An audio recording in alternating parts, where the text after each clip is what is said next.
Oh, I see it. Good evening. Do you announce? Should I announce?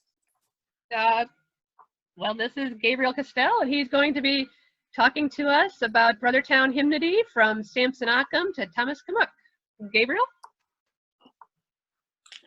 Yeah, thank you. And thank you all so much for inviting me. I'm truly, really deeply honored and grateful and glad to have made contact and to be invited here for presenting. And I have that focus period from Brothertown founding generation, including Samson Occom, Revolutionary era. Focusing from there up through middle of 1800s, the 1845 publication in shape notes of a tune book by Narragansett descent man Thomas Commuck.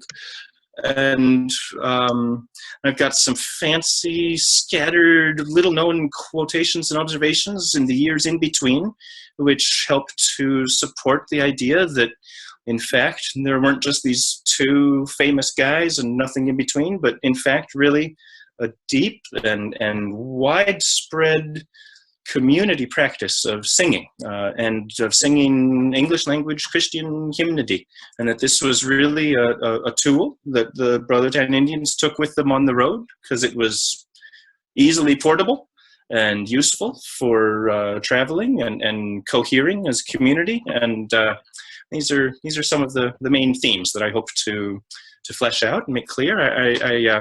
I'm so happy to help bring these memories back, and maybe also be bringing some music back to life and into recognition or memory or something again. And it's really exciting and again an honor to be a part of all that. That's a long preamble, and so I'm just going to go straight now to a melody. I'm going to play a tune, and I'm not saying what or whence, because I'm looking for responses. I don't expect to be just giving a straight 40-minute presentation and Q&A at the end. I'll be collecting other impressions, responses along the way, and thank you for those. Here's a tune. More about it later.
Well, thank you. This is a different one than I played, I believe, in our logistical technology test earlier Wednesday. So it should be new to everyone, or maybe not. Any impressions? Any thoughts? Anything? It sounded melancholy. I felt very sad.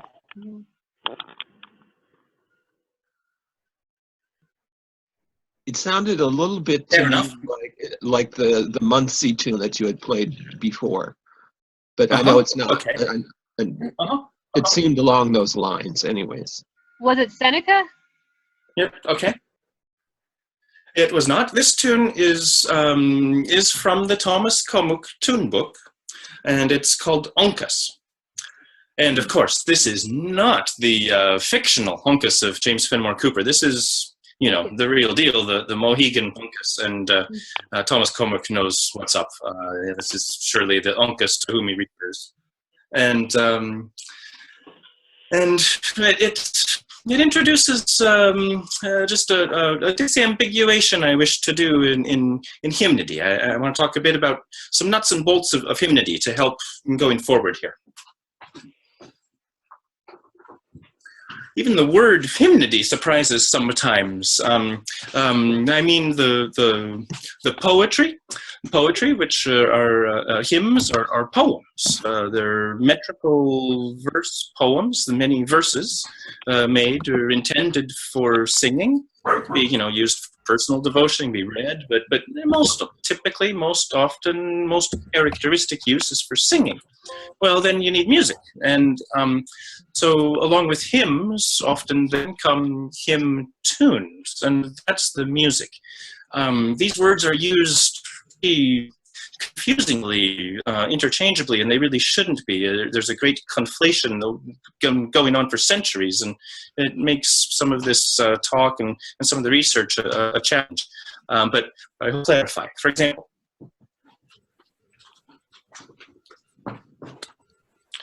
right on my shoulder, so you see how big, really how small they are. These are hymnals, small little things that could just, you know, fit handily into a pocket, and they have in them hymns, which means simply only the words, poems, lots of them, thousands, and often, you know, 8-10 verses per hymn, a lot of words, a lot of verses.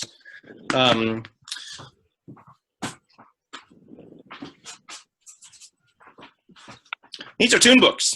They're a little bit bigger because they got to fit the words and music. And so usually they compromise and don't have very many words, usually only 1 or 2 verses.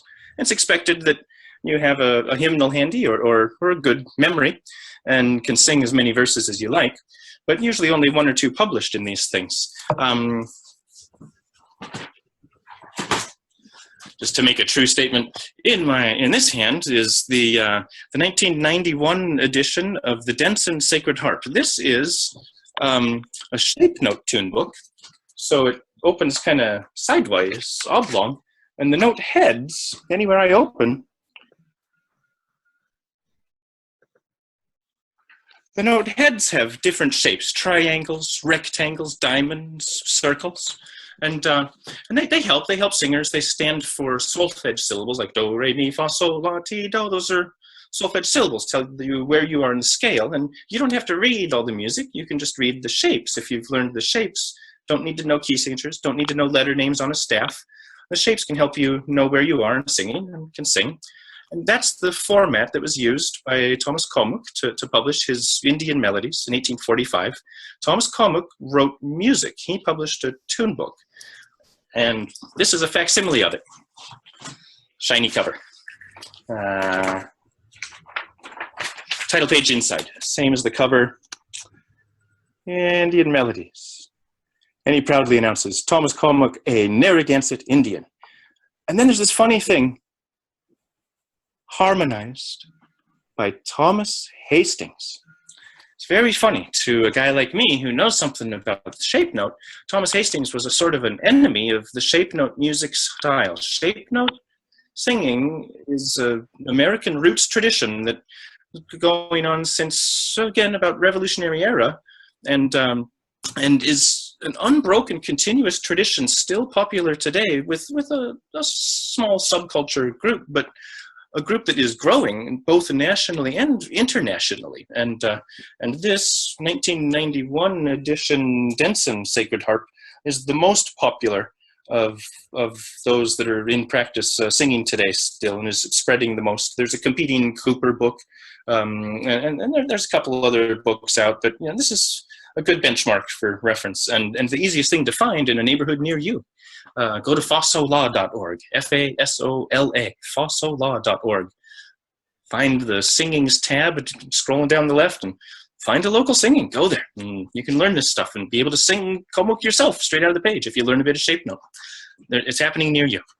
And that might be a fun idea. Just, send Brothertown everywhere and get into shape note singing. And then when you go to a convention, you might stumble into each other. And then you go to the social after the singing, and what do the singers do? They sing some more. Then you might just stumble into each other. It could happen anywhere. And then you might be able to, sing Commuck together, and we'd have a thing. Wow, how cool would that be? So I recommend this. I recommend this shape note subculture to you.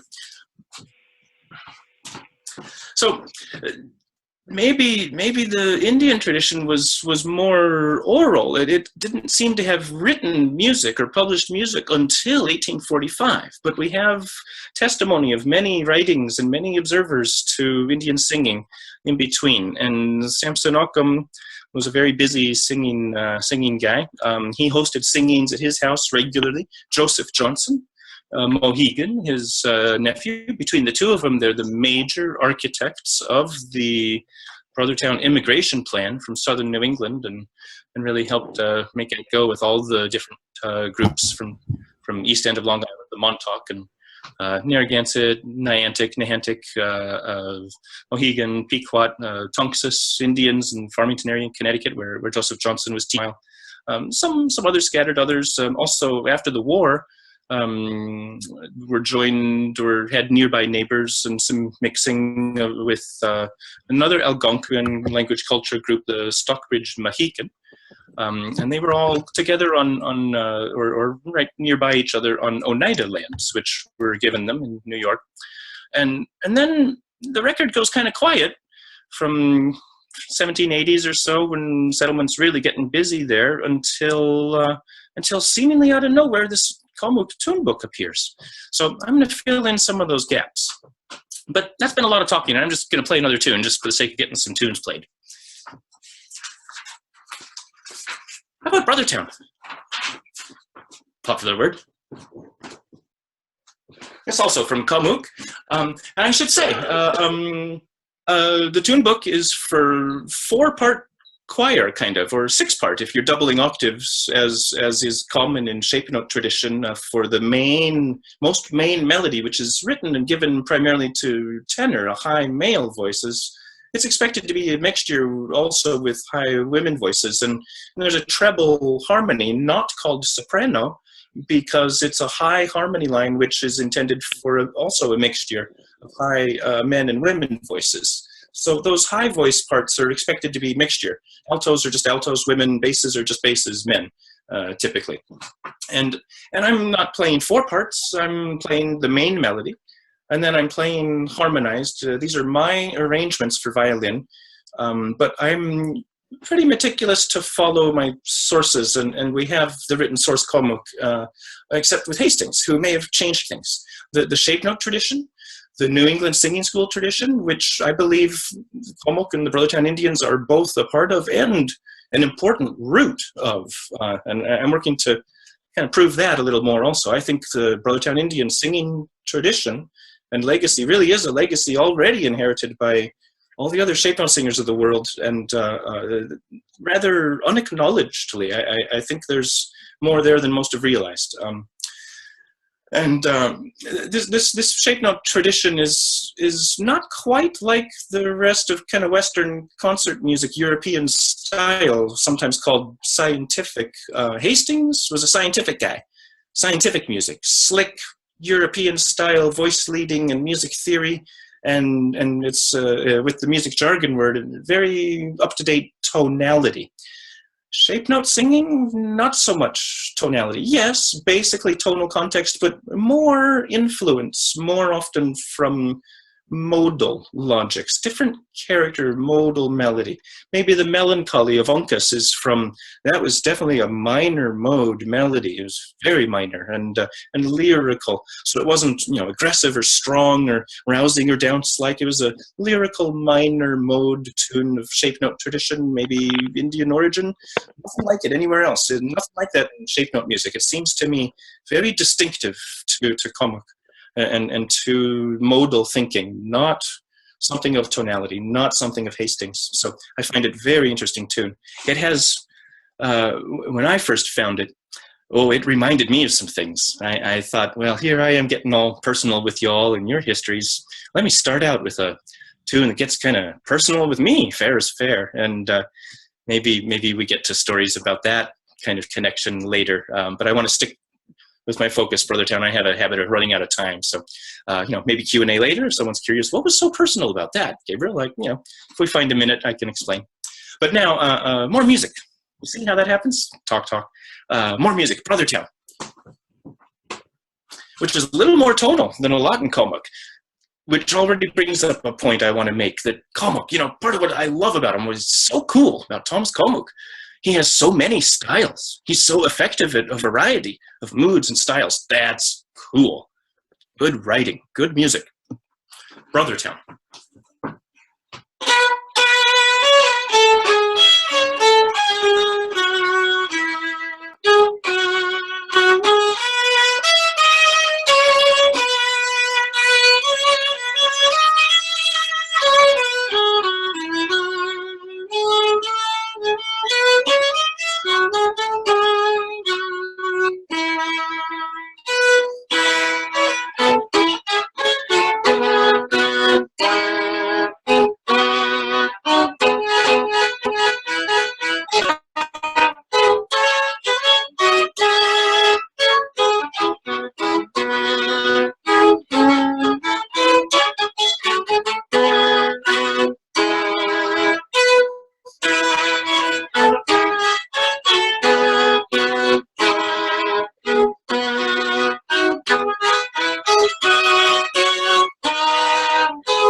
It's so good that I go back to the music because it reminds me of things. I wanted to use Uncas a little bit more before I run back to Uncas. Brothertown? Impressions? Recollections? Mood? Anything? It feels like I want to join something. It makes me feel as a whole, as a group. That's my initial impression. You just did join. I didn't see you for a bit, Paul. I'm sorry, I'm interrupting. Yes? I talked over your last time, sorry. It just seemed like very joyful, very happy, very optimistic. That's what I get out of that. Yeah, I feel much like that. Yeah. Again, very different style than that first tune, Uncas. Yeah? It sounded a lot like Joy to the World. Did you guys get that? Oh, you did? Yeah. Now, let's see. 1, 2, 3, 4, 5, 6, 7, 8. 1, 2, 3, 4, 5, 6. Okay. Joy to the World. Isaac Watts' text. Samson Occom Hymnal has very many Isaac Watts texts. The Isaac Watts is a very popular poem writer in shape note music forever. In Indian hymnals, also in the current Sacred Harp. Wow. And the people who were using those texts, especially back in 1700s, were not of the Church of England and the Episcopal High Church mainstream. Back then, these days that seems like just normal and establishment church. But back then, when it was fresher, it was a little bit of the dissenting. That was a capital D. That was a dissenting church thing. Isaac Watts was a dissenter. He wasn't a formal, legit member of the big Church of England. And he, so I'm riffing on the impression. Thank you, but there might be something underlying that is connected with all that. A little bit the outsider and the dissent and the shape note spirit. There's something to that connection. All. Brothertown is long meter, and Joy to the World is common meter. And I want to explain long meter and common meter and go back to my hymnody basics. But I hear another voice. Yeah, there was another comment. Well, yeah, this is Mark. I was saying that it almost seemed like an invitation to movement for me. Almost like, come on out and dance, but I know that that's not really a tradition of what that shape music would have been a part of, unless that Yes and no. That's interesting impression. I'll jump right into a little story. Hymnody meters. Hymnody meter is not quite like English department poetry, nor is it quite like music meters, time signatures. It's a measure of how many syllables per line and how many lines. It makes a structure of the verses. And if your text has a certain hymnody meter, then you can match that with the music and it'll work. They'll fit with each other. And that's the basic thing with hymnody. The basic thing with hymnody is hymnody meters that match up so text and music go together. And I wanted to give examples of that. I put a book down and it vanishes. Yeah, because I opened it. It's a different color, so I didn't recognize. Okay, 1, 2, 3, 4. Fourth tune should be Uncas, yeah. So Uncas, Thomas Commuck chose this text. Uncas is a common meter tune. Common meter means 1, 2, 3, 4, 5, 6, 7, 8. 1, 2, 3, 4, 5, 6. 1, 2, 3, 4, 5, 6, 7, 8. 1, 2, 3, 4, 5, 6. And he chose, shepherds rejoice, lift up your eyes, and send your fears away. News from the regions of the skies, a Savior's born today. A Savior's born today. I mean, joy to the world, like the Brothertown, happy, cheerful, jump up and dance. Yeah, the Savior's born. Woohoo, Christmas. But Commuck, he put, that's sort of a Christmas text with Uncas, that melancholic, lyrical melody. I think this is the thing that he did often. I think it's part of why it didn't last and didn't go into reprints. I think his text choices weren't really satisfying to the people who were the singers of these traditions. It's just my suspicion, my feeling. But if I put, here's another common meter text that might be familiar. What if I say, and I'm going to sing it with Uncas.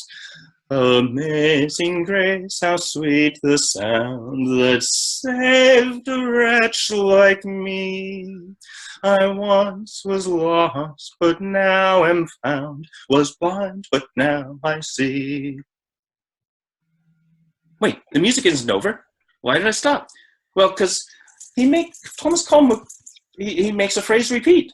He repeats a phrase of the text to finish the music. He's added an extra phrase. Was blind, but now I see. Okay, now we're done. Now we can go back to the next verse. Phrase repeats. I've done a preliminary counting. I noticed this pattern, this trend. It seems that there's a lot more of that in Commuck than in other shape note music, other hymnody traditions I'm familiar with, and so I got curious and I started counting through that modern Denson Sacred Harp and through Commuck, and yeah.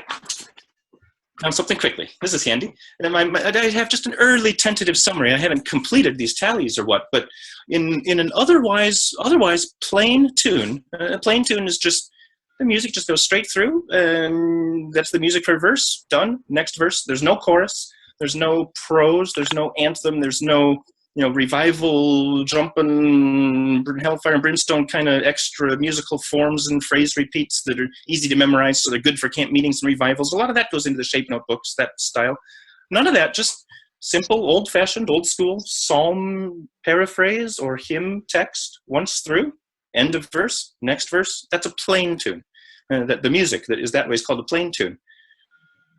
Many more of Commuck's plain tunes are not quite plain. They're plain except for phrase repeats that are written out, not optional, written out. You have to do it because the music wasn't done and you need the repeat to finish it. And in the first pages 7 to 66, sometimes there's 2 tunes on a page. So going from pages 7 to 66 in Commuck, I counted up 30 out of 78 of his otherwise plain tunes. 30 out of 78 of them, that's 38%, have phrase repeats. Phrase repeats. So then listen to me, repeat my phrases. There's something to that for live talking, for rhetorical effectiveness, especially if things aren't written. Like, say, if you're like an oral tradition instead of a literate tradition, right? Like, I think there's something really Indian about this, perhaps. For comparison, the standard sort of white folk European and yet still subculture shape note, Denson 1991 edition. I go through the music. There's more stuff in the beginning. So the music starts page 26, and 26 to page 103. There's other different kinds of tunes. So in that many pages, I find 63 plain tunes, or otherwise plain tunes, with only 11 out of 63 phrase repeats, 17%. Commuck, 38%. Standard benchmark white shape note singing mainstream today, Denson 91, 17%. Commuck, 38, modern today, 17. Commuck is more than double. More than double. I think maybe something kind of Indian about that. Always famed for rhetoric and for oral tradition and flair. Interesting factoid. Just this is tangential little detail, but if you understand hymnody and hymnody meters, little things like that can jump out and be meaningful, and it can help in tracing the story. So, hey Gabriel. Hey Gabriel, when you say phase repeats, do you happen to have a certain number of how many phase repeats are there?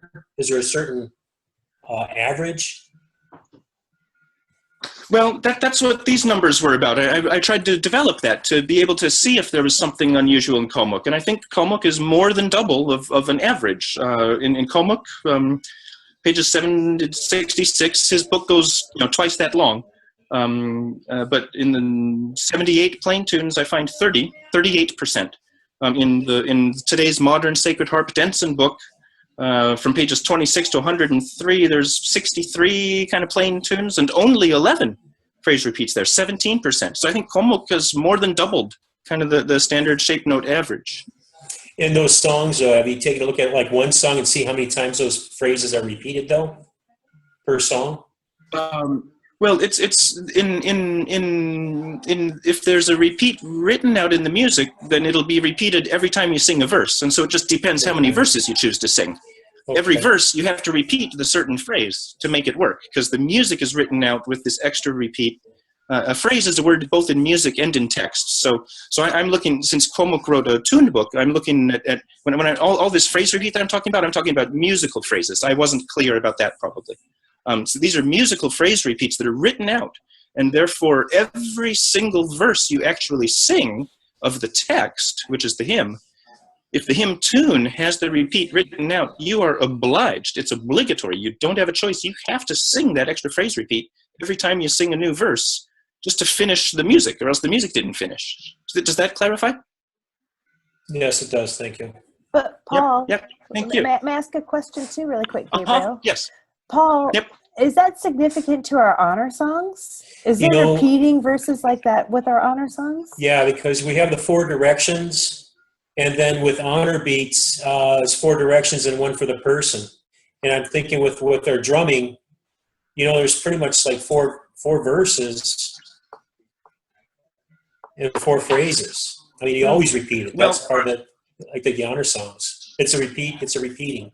But it's, the significance of the number 4 for the 4 directions, the 4 seasons, the 4. Right. That goes across the continent. I come from Pacific Northwest and have particular affinity for Raven in the mythologies, in the stories, in the orature traditions there. And Raven's magic number is 4. And when Raven sings his magic song, it doesn't really become powerful and take effect until he gets to number 4. And all the many of the same explanations, the seasons and the directions and like that. Now, but I don't understand exactly. In the honor songs, is it the same text, the same words that are being repeated 4 times for the 4? Or is it different verses of word? I'm no expert in it, and I just learned from other people who've been doing a lot more. And but it's 4. It's 4. Yeah. 4 directions. But if you got an honor song, then you got the 5th beat on the drum for that honor beat. Okay. You've Paul Worth. I've read something. I guess particularly in my mind, your rather recent 5 Eagles blog entry when you were out Washington State, I think. Kastelle Reservation. Yeah. Yep. Yeah. Oh my.